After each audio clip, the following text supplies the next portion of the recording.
ห้าง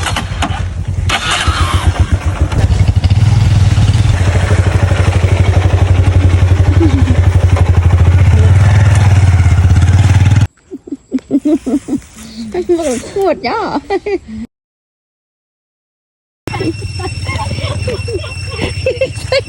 ไอ้ประชาเมียก็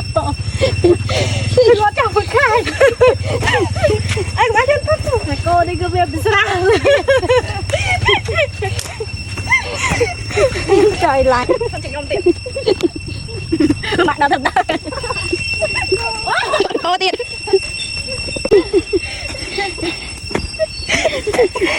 ได้คนไอ้มาสั่นตะแกรงได้คนไอ้ก่อนเอาเปิดได้ปล่อยด้วยนี่นั่นสู้เว้ยมา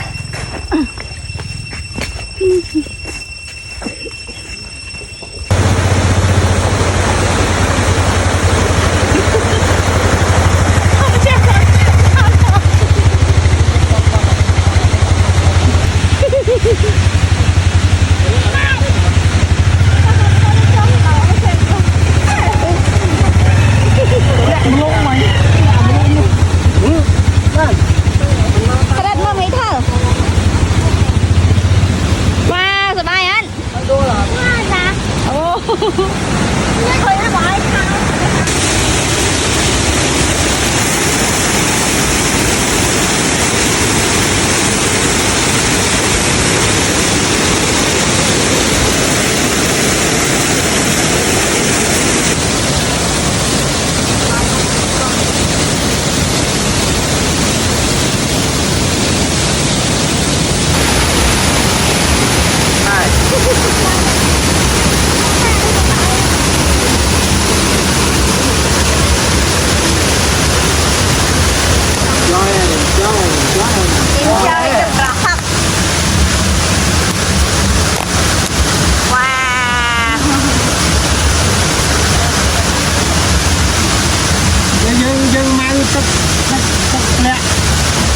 มวยเนี่ยเยอะหมอ ไพรเวทหมอ ไปไว้หมอ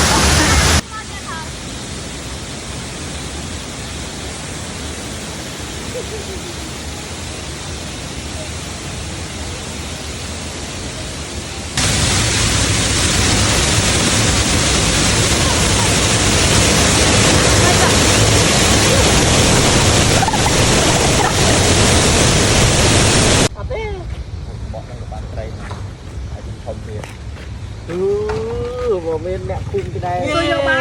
สบายครับ เรียบร้อยแล้ว สบายครับ เย้